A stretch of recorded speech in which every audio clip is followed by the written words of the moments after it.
Welcome to Interface, where we get to the heart of some discussions. In studio, I'm Kimberly Broderick. In studio with me this morning is Takis Campbell, NAJ LASCO Student Nurse 2019-2020, and Keisha Riley Harrow, NAJ LASCO Nurse of the Year 2019-2020. Welcome, ladies. Thank you for Thank you for having us. All right, let's get to the awards. How are you feeling? Let me begin with Takis. How are you feeling to be crowned Nurse Student of the Year 2019-2020? Well, I must say I'm elated. It was a competition, and to know that you won, it's a big deal. And I'm happy about it. I'm enjoying each day, and when you're around, up and about, persons are telling you that they saw you wear and telling you congrats, and it really means a lot. Okay, speak up a little more.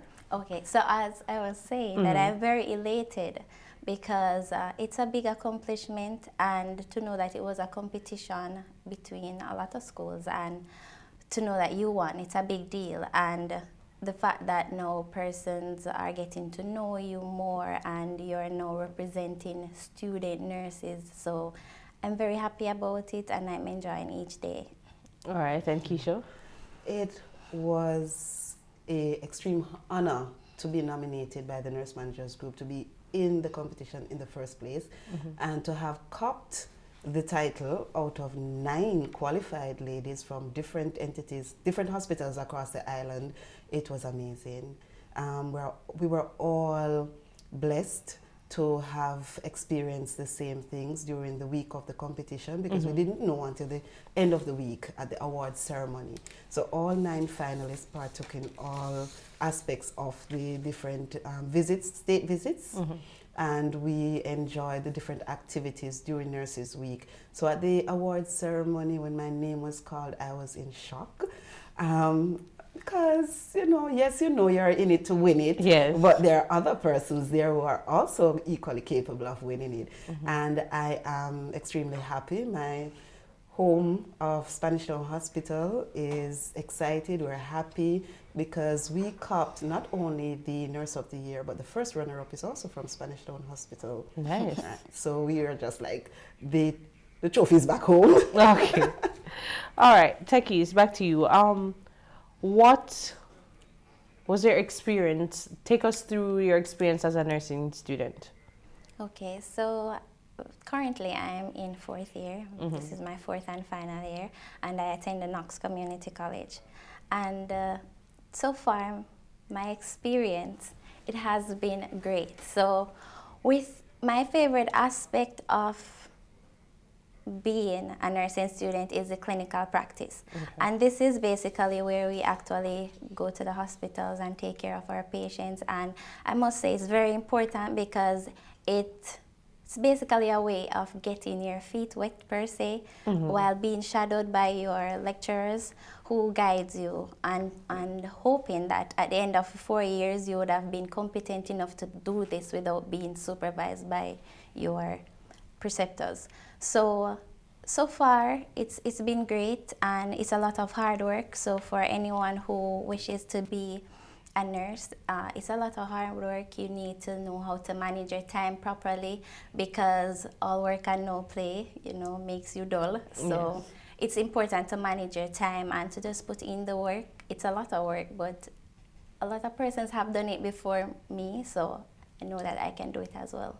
All right, and the journey so far as the LASCO NAJ Student of the Year. Right, so while we were in the competition, we had myself and another contestant by the name of Kira Douglas. She's also from Knox Community College. And so what happened was we had students from Knox Community College, University of the West Indies, University of Technology, and we had a quiz component to the competition, we had a skill component, and we had our public speaking. And so after all that, the scores were tallied, and I became the winner.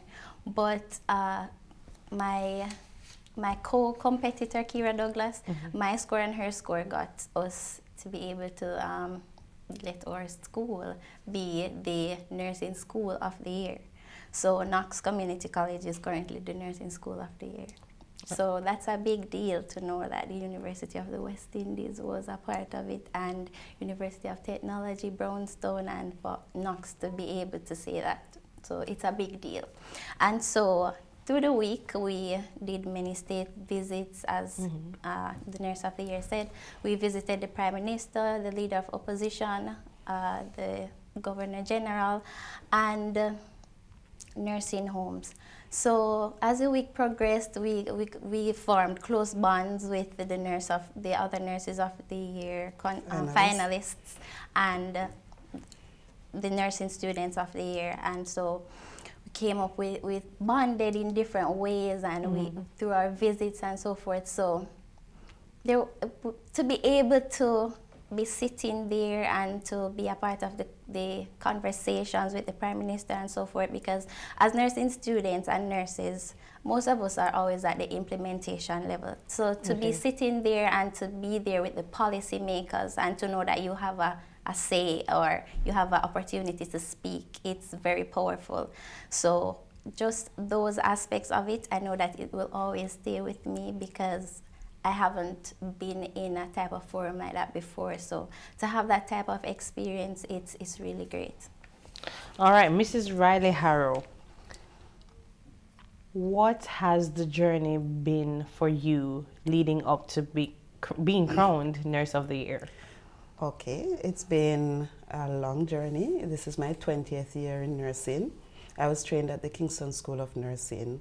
When I graduated, I entered my nursing career at the Kingston Public Hospital.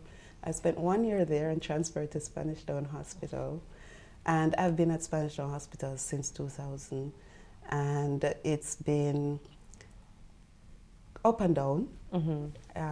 As with anything, there are challenges. In 2010, I was the Employee of the Year for the Spanish Down Hospital. And my clinical experience is varied. I'm not just a registered nurse, I'm a registered nurse midwife and also a nurse manager. Presently, I manage the Accident and Emergency Department at the Spanish Down Hospital.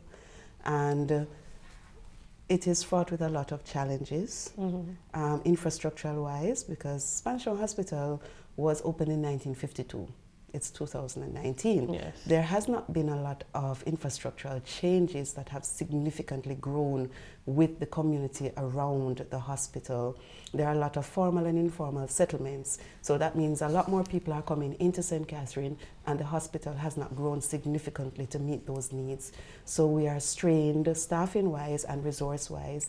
But there are plans afoot from the ministry level policymakers to upgrade the institution, and while we await that to come to fruition, we continue to do our best to serve the public.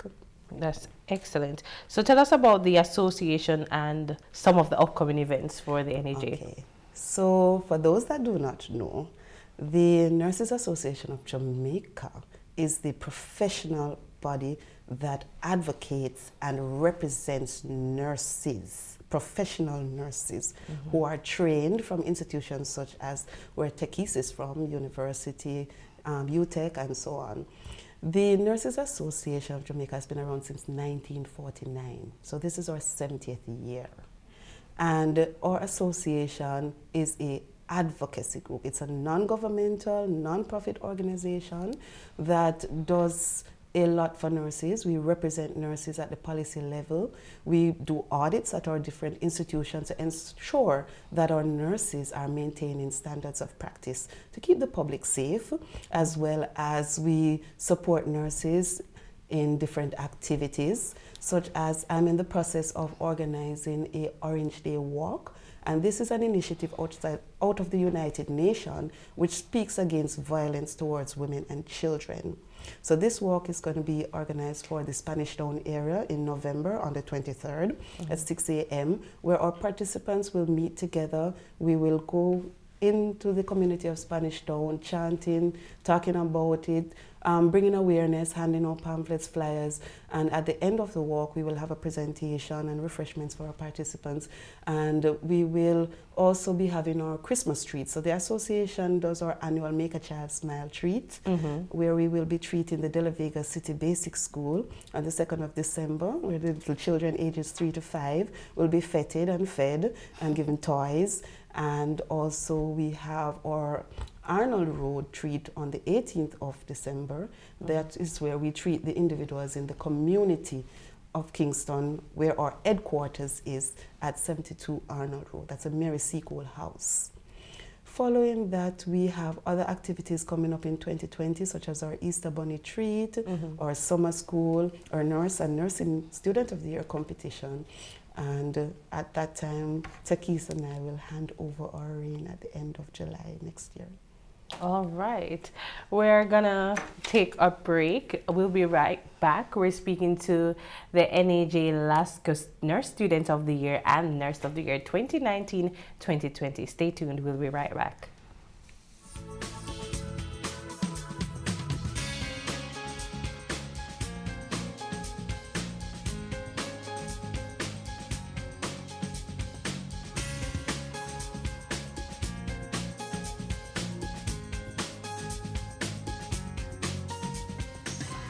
Welcome back to Interface. I'm Kimberly Broderick.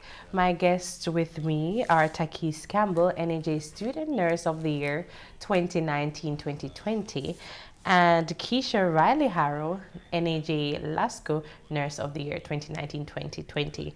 Now, earlier before the break, Keisha, you were telling me about the Orange Day Walk, but I want to get from Takis, what does the Orange Day Walk mean for you? So for me, Jamaica is somewhat being plagued with regards to violence against women and children. So for me, to bring awareness to everyone with regards to approaches to take if you know that someone is being abused, and we'll say that it's not me and they're staying in it, so why should I be bothered to bring it to the awareness of anyone? So we're bringing the awareness to you, to the public at large, to say that if there's someone that you know and they need help, try to get it for them, because they may be in a situation where they feel as if there's no way out, and there's always a way out, and abuse is not a form of love. So for me, I would love for more teens, for us to take the approach to really focus mostly on the teens, for if they're in dysfunctional relationships, that they can pick it up from the get-go and to leave it, than having to actually build relationship with these persons, have children with them, living together, and so they are constantly in these situations and feel as if this is it and this is love. So for me, it's a big deal, and just to be able to bring awareness to everyone, it's a great initiative, and I hope that it will continue for years and years to come. Yeah, just add something to that. Even though men are the main perpetrators of violence against women and children, there's a growing trend of women who are becoming violent towards their partners. So men have a voice as well within this walk. Men can say no to violence, period, whether it's against a woman or a child, or men are being abused. But no, in our Jamaican culture, there's a stigma to that. So they don't really cry out or go and report it, because we feel that our men should be strong, take charge, dominant. So a woman should not be abusing a man, but it is happening, and it is becoming more prevalent. And we are speaking out against violence straight across the board. No to violence itself. It costs our country billions of dollars to deal with the matter of violence more than it does for non-communicable diseases. And it places a heavy burden on the healthcare sector. Yes. So as nurses and the Nurses Association of Jamaica representative, we are saying no to violence itself. And we have our stakeholders on board that will be coming along with us on our walk and representing. We will be engaging community members from as far as we can within the Spanish Town area. All right, and tell me about the International Coastal Cleanup and LASCO's involvement in that. Right. So the Intercoastal Beach Cleanup was held on September 21st, and LASCO was integral in gathering team members and their ambassadors to meet with other entities within the Kingston and the metropolitan area and even some rural areas to come out and represent, and we cleaned up a large stretch of the Palisadoes, and I saw different things that you wouldn't expect at a beachside. I saw car seats, I saw refrigerators, knapsacks, purse. There are a lot of styrofoam containers, even though we have a ban on styrofoam. Yes. There are a lot of cups and food containers, boots, shoes, lighters, things that you wouldn't expect to see at a beachside were there. And it was a really great initiative of networking, that we could have those entities there where you could see the social awareness right across the board. Children were there, adults, older persons. I went with my mom, and we were there, and we were just tons of garbage was removed from the beach. And I think Port Royal had the initiative being done on that side while we were at the Palisadoes. Okay. So LASCO fulfilling their mandate to their social commitment, came on board, brought us on board, and did a wonderful job. All right. Now, Takis, I understand that you have a community project. Tell us Right. about that project. So a part of the competition is that we decide on a project that we would like to do. So within my community, there is this primary school, and they are currently working at getting a basic school on their grounds. So they already have the structure per se, but there's some infrastructural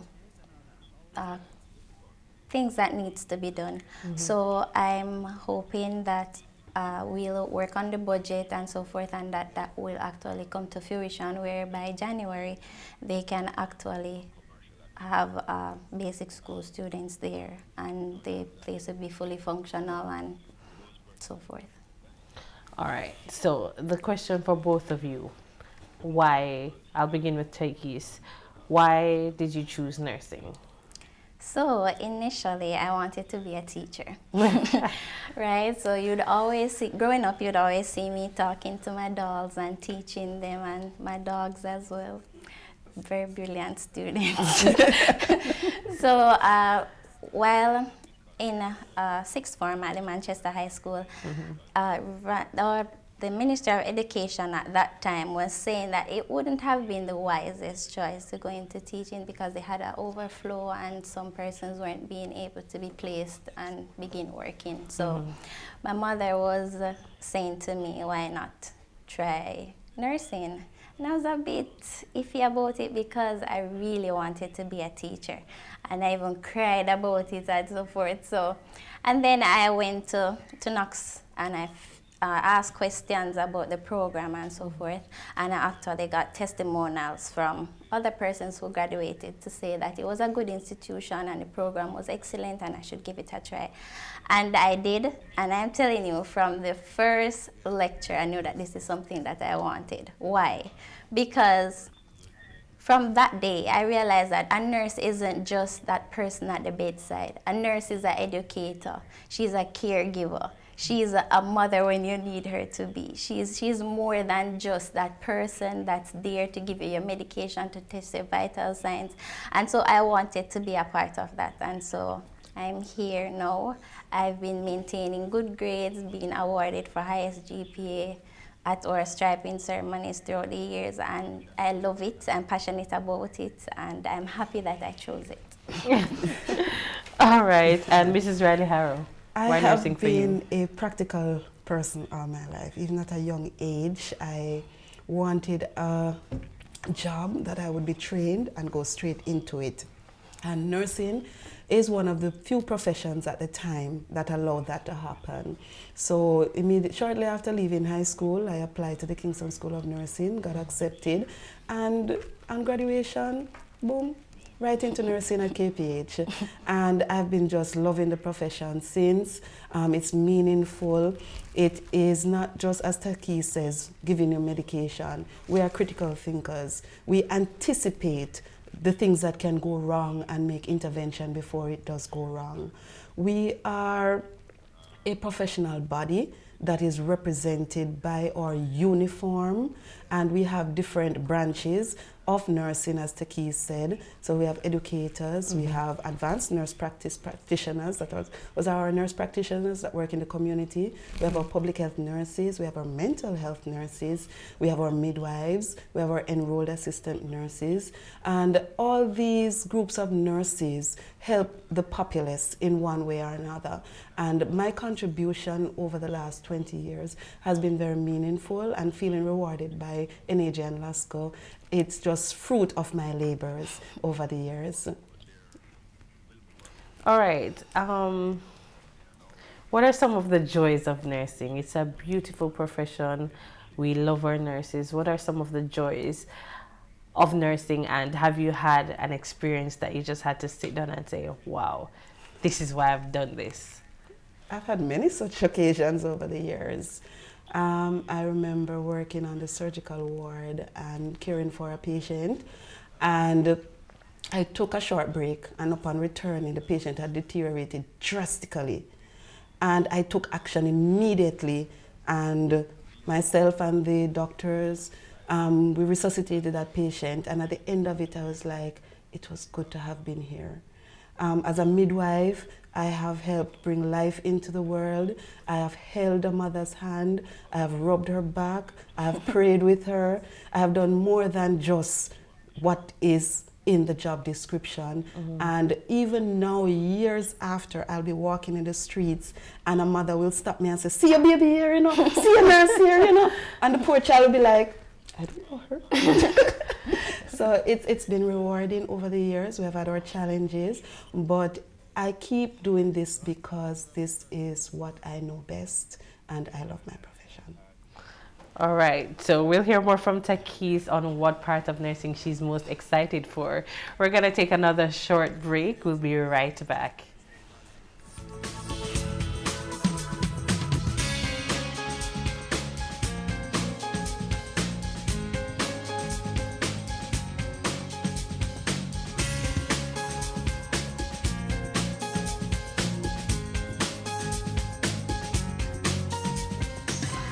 Welcome back to Interface. I'm Kimberly Broderick.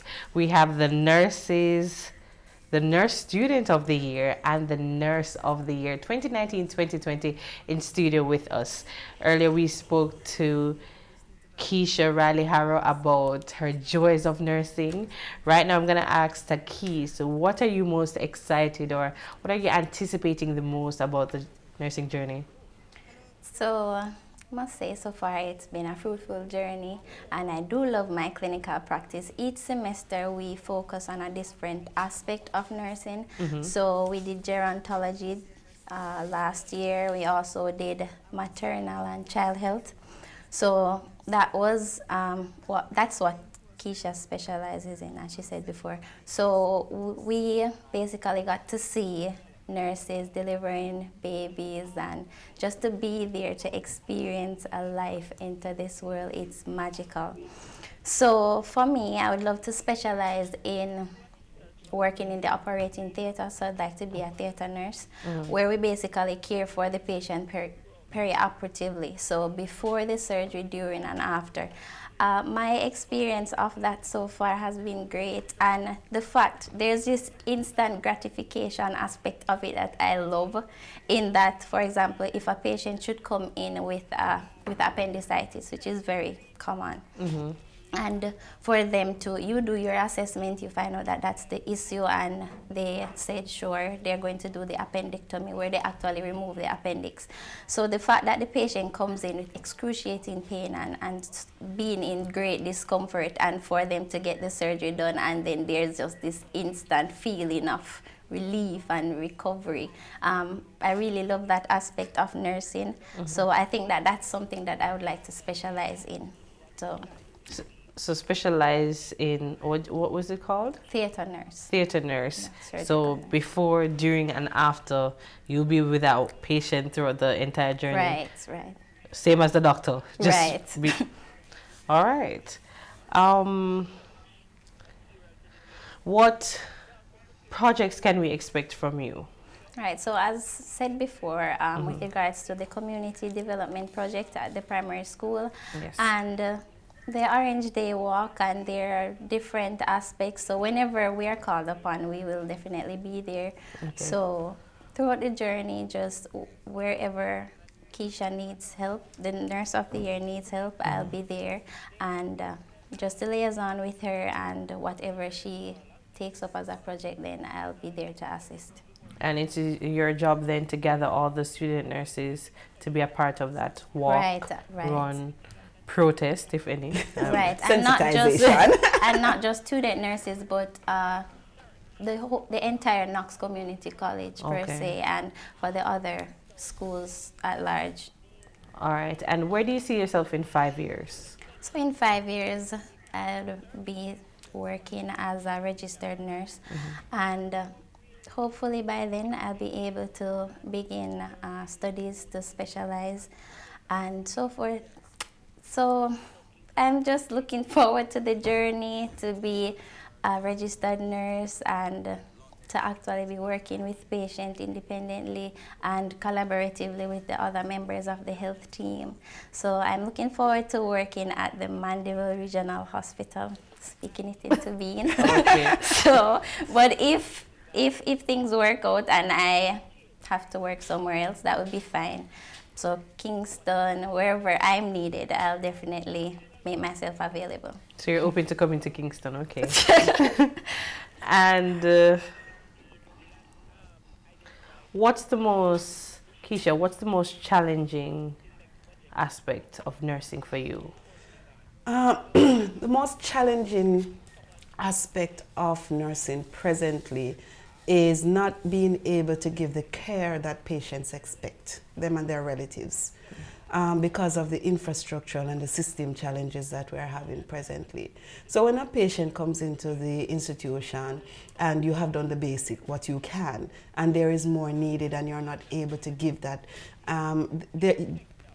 and that's where one of the frustrations comes about from the patients and their relatives. Yes. They expect so much when they come into us, and we're not able to give it, so they get frustrated themselves and they take their frustrations out on who they see, and who they see most times is a nurse.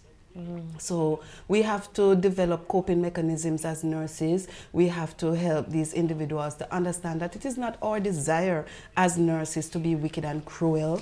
It's not our desire to deprive you of the care that you need, but this is what the system has to offer presently, and we cannot change that. It's at the policy level where the administrative body needs to get their act together and have the expansion that is needed, have the equipment that is needed, and retain the nurses that are so desperately needed in the system. That was my next area of concern, the nursing shortages. Just as teachers are short, what's causing the shortage of nurses, and what are you guys doing to mitigate that? Migration is nothing new. If you speak to retired nurses, they will tell you that nurses have been migrating from the 40s, 60s, present.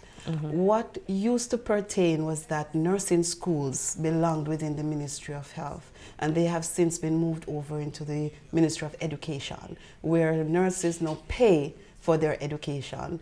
Previously, we would get trained, sign a bond agreement, and be placed. So we were like the nursing schools were like a feeder system to the hospitals through the Ministry of Health, and that has stopped. So we are reaping what that has caused.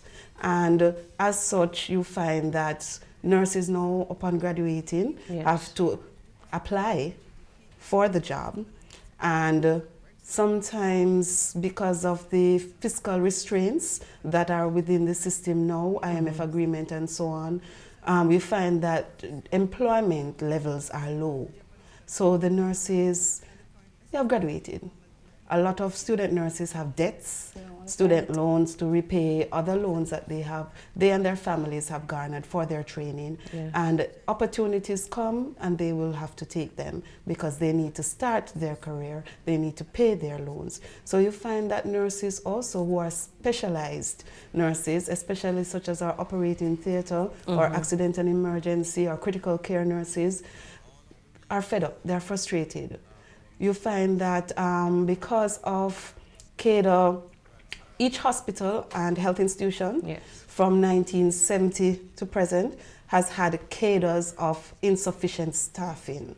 So the Spanish Town Hospital had a cadre of 100 nurses. We are over 300. So that means that there is no post for 200 and something nurses. And because there is no post, that affects their pension. So you find that that is a frustration for some nurses. After working 10 years, you are bound at a certain low level, where even though you have trained to get to a higher level. So that is one of the frustrations. Because there are no posts, the nurses are not appointed, and because they're not appointed, their future looks dim. Yes. Our hospitals in the public sector have not been improved significantly since the 1950s and beyond. So you find that our work environment is smaller because our patient population has increased. Patients are living longer because we have, through research, been able to discover that while certain diseases are not curable, they are treatable. Yes. So with medication, change in lifestyle, people are living longer, but they are requiring more health care. And because they are requiring more health care, they are increased in their population that come to the hospital, and we are not able to serve the population that we have because of our restraints. So when you work in an environment that is cramped, overcrowded, you're constantly not able to deliver the care that is expected, you get frustrated, the patients get frustrated, and you don't see changes occurring as fast as you would want. Better opportunities come along, you have reached your limit, the nurse will go. There's nothing wrong with nurses going, but the ministry needs to change what it is presently doing. The different regional health authorities need to show appreciation to their nurses, more than just saying that we appreciate you. They need to put tangible measures in place for the nurses. We are more than salary, because the public feels that we only complain about money. They feel that we are only working for money. But then we are not the highest paid of the civil servants. So money is not the only thing that we need. We need better working conditions. We need better resources. We need resources that purchase today, break down next week. That's not good enough. We need resources that can last longer than they are and serve more than they are serving in environments that we are comfortable working in. I've never been in a bank and seen a bank teller sweating and uncomfortable, even if she has a large number of patients before her, or clients before her. So you find that the nurse is working in strenuous conditions. If she moves away from her station to go to the bathroom, the masses of persons waiting get very agitated and will want to quarrel with the nurse. But she needs a break, she needs to refresh herself.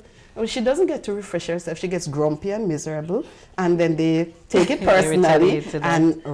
So it is for the regional health authorities and the ministry that are within the powers that be to upgrade our facilities, make our working conditions better, create our posts, and ensure that our nurses are comfortable in their environment to deliver the customer service and the care that is so desperately needed. All right, so we're up back to another break. When we return, we'll talk about some strategies to be implemented to retain our nurses. Interface will be right back. Stay tuned.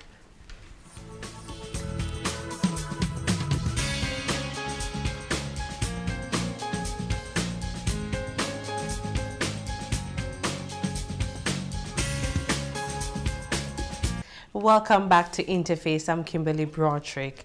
Takis Campbell is here with me, NAJ LASCO Nurse Student of the Year 2019-2020, and Keisha Riley Harrow Nurse of the Year 2020 for LASCO and NAJ. Earlier we spoke about the nurse migration. What are some strategies that you would implement or your team will implement to retain nurses?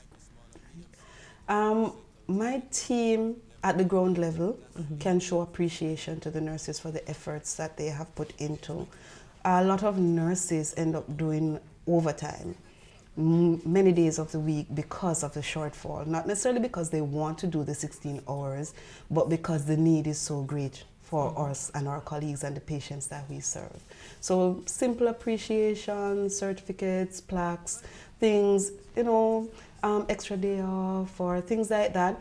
But from a bigger level, an administrative level, the Millennium Development Goal speaks to making Jamaica the place to live, work, and do business. Yes. And until our politicians and our policymakers see our institutions as places where they want to come and where their family, and I'm talking about the public institutions, where they and their families want to come for care, I don't see a lot of improvement happening very quickly. Once they have bought into that vision and have come aboard to improve our working conditions, our resources, expansion of our institutions, then you will find that more nurses will want to stay. Improve our wage package and our allowance packages, and you will find that more persons, once they are comfortable to pay their way to make their living, then they are more comfortable to work in our system. That is what is here now. All right, and Takis, the views from the student nurses and the professionals, what do you believe at your level can be done to encourage you to proceed nursing in Jamaica rather than to migrate? So based on discussions with classmates or schoolmates, it's a popular view that more persons would like to stay if they didn't have the student loan to pay, and they too want to live. They want to see where their money is going, so, and not just into bills. And so a lot of persons have said that if they would have received stipends and so forth, a little assistance from the government per se, because at my school, to travel to a clinical area, for example, we are in Spalding, so we do clinical practicum sometimes in Maypen or in Mandeville and at Percy Junior. The school bus will bring us to Maypen. Persons who are going to Mandeville, you have to find your own fare and so forth. But for other institutions, I know that, for example, if you're at the University of the West Indies Mona campus, you have to find your money, and sometimes you even have, based on where you are placed, you have to pay rent because it's so far from where you are, so your home, so you'd have to pay rent to get to that area when it's time for clinical practicum. So if they were supposed to receive some assistance with things like those, it would be a big help. And also, we are also there with the nurses. We are seeing the problems that they are having with equipment and the working condition. And so being trained in that environment where the nurses are flustered and they are tired, and for a nursing student, you're supposed to have a maximum of 3 patients working with, and there are 2 nurses on the ward, and there are 30-odd patients. You have to take more patients to be helping the nurse as well. And in an environment like that, the level of learning per se is diminished because you feel so stressed and bombarded with so many things to be done, because the nurse is flustered, and this is basically put onto you as well, because you too want to help her and you want to ensure that the patients are taken care of, but there's so much you can do and no more. So with all of this in mind, if there were just some adjustments that could be made, I believe that it will be more welcoming, and more nursing students will basically think about serving their country more than having to migrate. Wow. I remember, Keisha, you mentioned prior to what is happening now, nurses, when the nursing sector used to be a part of the Ministry of Health, they would be bonded to Jamaica, to wherever. To serve a period to of 3 years. Right. Because sometimes bonding is 5 years. Well, now presently it has increased over the last few years. But when I entered the system, the bonding period was 3 years. But is it okay? Oh, well, they've moved the nursing program to the Ministry of Education. So that's a part of what you guys would have liked, for that program to be bonded. Right, because if so be the case, you would be taken care of to go to school and so forth. So spending that 3 years, it wouldn't be an issue That because would you be wouldn't clinical be practice. right, because you wouldn't be worried about having to pay back student loans and so forth. So, and then I believe that if the debt wasn't so high, then we would be more likely to stay because we would see where our money per se is going more than having to be paying back all of this and knowing that there are persons who are actually traveling and they are making a lot of money to you and they're working in better conditions and the patient to nurse ratio is so small. So it's less stressful. So I believe that if that was supposed to be the case, then it would be better and more nurses would think about staying home rather than to travel or to go abroad to actually. All right, what's the importance of nursing? And this is for both of you guys. I'll begin with Keisha. What's the importance of nurses, nursing, the profession? Nurses are integral. We are the largest professional body within the healthcare system, and we are integral to every aspect of health. We, from the womb to the tomb, the nurse is there. And at the policy level, we do have up to the level of the chief nurse, who advocates and speaks to policies regarding nurses and midwives. The fact of the matter is, nursing, our health system cannot do without nurses. Our operating theatres cannot function without nurses. Our patients need nurses to speak on their behalf, to assess them, to bring certain information to highlight to the doctors so that the doctors can intervene on their behalf. So you find that nurses are also integral at the educational level, because that's one of the challenges that we're having now. The nurses' schools, the tutors are also migrating for better conditions, better pay as well. So you find that some of our programs are at a standstill, such as our accident and emergency, our oncology and our operating theatre courses are somewhat diminished because they are lacking in tutors at the nursing schools and the in-service education unit of the Ministry of Health. So they are impacted. So if we're not having trained persons coming into the system, then we are, and persons are going, then we are at a critical level presently. That means that junior nurses now have to fill the slots where specialist nurses should be. So while it is that we're all generally trained, which means that during techies and other student nurse training, we're exposed to all the different areas and specialties within the health field. But further specialization means that you deal with only a specific area. And there is a disparity presently with that. So the junior nurse now has to come to the accident and emergency area, come in and do work that is not necessarily within her scope. So she has to be guided by the senior ones. So the trained ones now feel a bit burdened because instead of being able to do their duties, they have to be guiding other non-trained persons how to do things that is in the benefit of the patient. Okay. We're coming up to the end of the program, but we wanted to know who is Takis and who is Keisha. Takis, in a minute, who is Takis? So Takis is a fun, a loving, a jovial, intellectual nursing student at the Knox Community College. She likes social events and she attends as many as she can given her busy schedule, right? And she loves family and her pets.